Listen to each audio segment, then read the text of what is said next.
नमस्कार किसान साथियों, मेरा नाम है अर्पित और आप सभी किसान भाइयों का आज एक बार फिर से स्वागत है आज की हमारी एक और नई वीडियो में। तो किसान भाइयों, जैसे कि सोयाबीन बुआई के बाद से अभी तक हमने यानी कि इस खेत में किसी भी प्रकार का कोई स्प्रे नहीं किया है और यह जो वैरायटी है हमारी कितने दिनों की हो चुकी है, साथ ही कौन सी वैरायटी है और कितने इंच पर बुआई करी है, इसके बारे में आज की जो वीडियो है वह होने वाली है। जैसे कि इस खेत में अभी फिलहाल में जो चारा या फिर जो खरपतवार वगैरह की बात करें तो इसमें एक दिवालिया हो रहा है, इसके साथ में कचरिया के बेले हो रहे हैं और तीसरे नंबर पर हमारी जो बारिश गर्मी में मूंग लगी हुई थी वो मूंग है। तो इनको कंट्रोल करने के लिए हम कौन सी दवाई का स्प्रे करने वाले हैं, साथ ही जो हमारी इल्ली या फिर जो फुद्दे फुद्दियाँ हमारी पत्तियों को नुकसान कर रहे हैं तो उनको कंट्रोल करना है या फिर नहीं करना है, उसके बारे में भी आज की जो वीडियो इसमें बात करने वाले हैं। तो चलिए किसान भाइयों, ज़्यादा समय लेते हुए शुरू करते हैं हमारी आज की इस वीडियो को।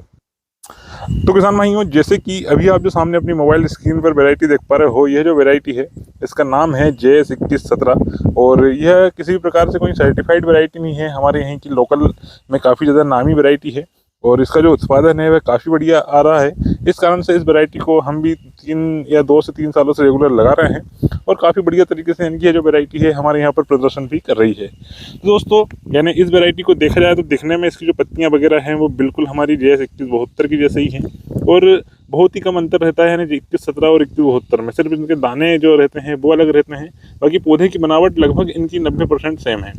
अब इसी के साथ में बात कर लेते हैं कि हमने यह जो वैरायटी है इसको कितने इंच पर लगाई है और इसका जो बीज दर है वह प्रति एकड़ क्या रखा है। तो दोस्तों, इसकी जो बुआई है हमने 10 इंच पर करी हुई है। जैसे कि यहाँ पर यह जो पाटला है, इस पाटले से इस पाटले की जो दूरी है वो हमने 10 इंच रखी है और इसकी जो बीज दर है वो करीबन हमने रखी है 52 से 55 किलो प्रति एकड़।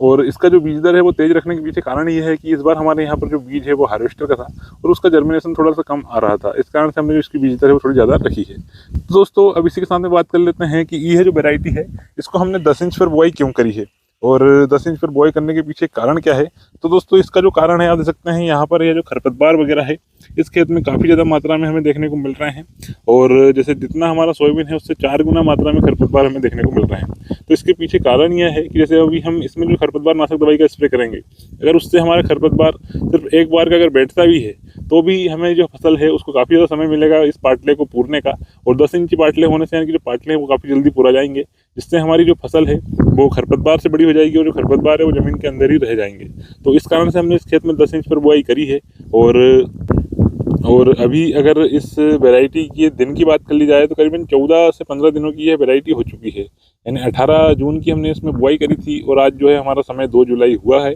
और इस बार हमारे यहाँ पर काफ़ी ज़्यादा किसान भाइयों की जो बोनी है वो ख़राब भी हुई है। उसके पीछे कारण यही है कि हमारे यहाँ पर इस बार बीज की क्वालिटी जो है काफ़ी ज़्यादा ख़राब थी, क्योंकि अधिकतर किसान भाइयों ने इस बार समर्थन मूल्य पर सोयाबीन होने के कारण लगभग सोयाबीन जो है वो बेच दिया था और इस बार जब बीज की बारी आई तो जिन किसान भाइयों के पास में जैसा भी बीज रखा हुआ था उन सभी ने उसी तरह के बीजों की बुआई करी, जिसमें कि काफ़ी ज़्यादा मात्रा में उन्हें नुकसान हुआ। और सबसे बड़ी गलती यह भी रही कि जिस समय पर हमारे यहाँ पर बारिश हो गई उस समय हमारे किसान भाइयों ने बीजों के लिए घूमना स्टार्ट किया, जिससे कि वो उनका अंकुरण टेस्ट वगैरह कुछ भी नहीं कर पाए और सीधा ला करके उनकी बुआई कर दी और इसी कारण से यानी कि उनके खेत में जो है उन्हें सोयाबीन वगैरह की अंकुरण या फिर जर्मिनेशन की समस्या देखने को मिली। तो दोस्तों, यानी कि यह जो गलती है इस बार तो हुई है तो ठीक है, आप अगली बार से ध्यान रखें कि आप अगर सोयाबीन के बीज के बारे में या फिर बीज लेना चाहते हैं तो आप कम से कम 8 से 10 दिन पहले ही बीज को देख लें, उसको अच्छी तरह से उगा के देख लें। अगर नहीं उगता है तो आप बीज चेंज करके दूसरे बीज को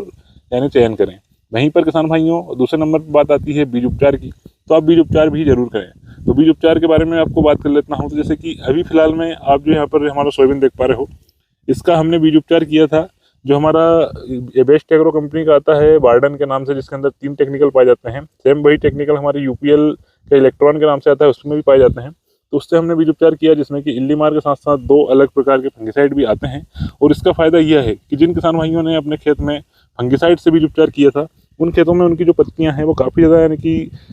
इल्ली या फिर मच्छर वगैरह उन्हें थोड़े खा रहे हैं, लेकिन वहीं पर यहाँ पर देखें तो काफ़ी कम मात्रा यानी कि इक्की दुक्के पौधे ही हमें से देखने को मिलेंगे जिनकी पत्तियों में है छेद वगैरह रहे होंगे या फिर जिनमें बिल्कुल बारीक बारीक से, जैसे यहाँ पर ये जो इक्की दुक्की पत्तियाँ हैं कुछ ऐसी पत्तियां हैं, बाकी अधिकतर जो पत्तियां हैं हमारी साफ़ सुथरी हैं और काफ़ी बढ़िया तरीके से चल रही है। तो उसी ट्रीटमेंट करने का एक फ़ायदा यह भी रहता है। तो किसान भाइयों, यानी कि इसी के साथ में अब बात कर लेते हैं कि हम जो है इस खेत में खरपतवारों के कंट्रोल के लिए कौन कौन सी दवाइयों का स्प्रे करने वाले हैं। तो दोस्तों, जैसे कि अभी फिलहाल में हमारे यहाँ पर ज़्यादा मात्रा में हमें जो है दिवालिया देखने को मिल रहा है। इसी के साथ में जो मूंग है वो है, कहीं कहीं पर सकरी पत्ती के हमारे कुछ खरपतवार हैं और जो कचरिया के बेले वगैरह हैं वो भी हमें देखने को मिल रहे हैं। तो इसके लिए हम यूज़ करेंगे, हमारी जो आती है क्लोबिन या फिर क्यूरिन की जो डिब्बी आती है उसको 1 डिब्बी 1 एकड़ में, और साथ में यूज़ करेंगे हम जो क्रिस्टल कंपनी की अमोरा के नाम से एक दवाई आती है चारामार, उसका यूज़ करने वाले हैं। तो दोस्तों इन दोनों ही दवाइयों के कॉम्बिनेशन का यूज़ करेंगे, जिसमें कि हमारी जो डिब्बी हैं उनको हम यूज़ करेंगे करीबन एक डिब्बी हमारी 1 एकड़ से लेकर के 1 एकड़ 25 डिसमिल के बीच में हम यूज़ करेंगे। इसी के साथ में अमोरा की बात करी जाए तो अमोरा का जो हमारा एक आता है 1.5 लीटर का पैक, उसको हम 3 से 3.5 एकड़ तक यूज़ करेंगे। लगभग 15 से 16 गिलास का हम उसका घोल बनाएंगे। अब वो जितने पंप हमारे जितने खेत में चले जाए, तो उस हिसाब से दोस्तों देखा जाए तो करीबन यानी कि अमोरा और जो क्लोबिन है इन दोनों का ही यूज़ करेंगे। इसके साथ में हम किसी प्रकार की मच्छर या फिर इल्ली मार दवाई का ऐड नहीं करेंगे। तो दोस्तों इल्ली और मच्छर मार नहीं यूज़ करने का पीछे कारण ये है कि अगर हम इसमें इल्ली मार या फिर मच्छर मार के यूज़ करेंगे तो जो हमारी चारामार दवाई है उनका रिजल्ट बहुत ही कम हो जाता है, जिससे कि हमारी जो दवाई है वो काफ़ी मात्रा में फेल हो जाती है। तो इसलिए हम अभी 20 दिन या फिर 22 दिन तक तो किसी प्रकार कोई इल्ली या मच्छर की दवाई का यूज़ नहीं करेंगे। उसके बाद ही हम इल्ली और मच्छर की दवाइयों का उपयोग करेंगे। तो दोस्तों इसी के साथ में अभी इस बार हम जो है जो दिवाले वगैरह है इसके लिए कुछ नया टेक्निकल भी यूज़ करने वाले हैं, तो उसके बारे में मैं आपको हमारी आने वाली वीडियो में बताऊंगा। जैसे जिस समय हम स्प्रे करेंगे और फिर उसका रिजल्ट कैसा क्या आता है उस समय, और अगर अच्छा रिजल्ट आता है तो हम अगली बार से फिर उस दवाई का उपयोग रेगुलर हमारे खेत में करने का प्रयास करेंगे। तो चलिए किसान भाइयों, हमारी जो आज की वीडियो है उसको बनाने का मकसद यही था कि जैसे कि सोयाबीन बुआई के बाद से अभी तक हमारे यहाँ पर क्या स्थिति है, साथ ही हमने कौन कौन सी दवाइयों का स्प्रे किया है। तो उम्मीद है आपको हमारी ये जो वीडियो है वो पसंद आई होगी। अगर वीडियो पसंद आई है तो वीडियो को लाइक करना बिल्कुल भी ना भूलें, और अगर आप हमारे चैनल पर पहली बार आ रहे हैं तो चैनल को सब्सक्राइब कर लें, जिससे कि आपको हमारी खेती किसानी जुड़ी हुई सभी वीडियो की नोटिफिकेशन समय समय पर देखने को मिल जाएगी। चलिए किसान भाइयों, मिलते हैं आपसे बहुत जल्द एक और नई वीडियो में एक और नई जानकारी के साथ में। तब तक के लिए जय जवान, जय किसान, जय विज्ञान, भारत माता की जय।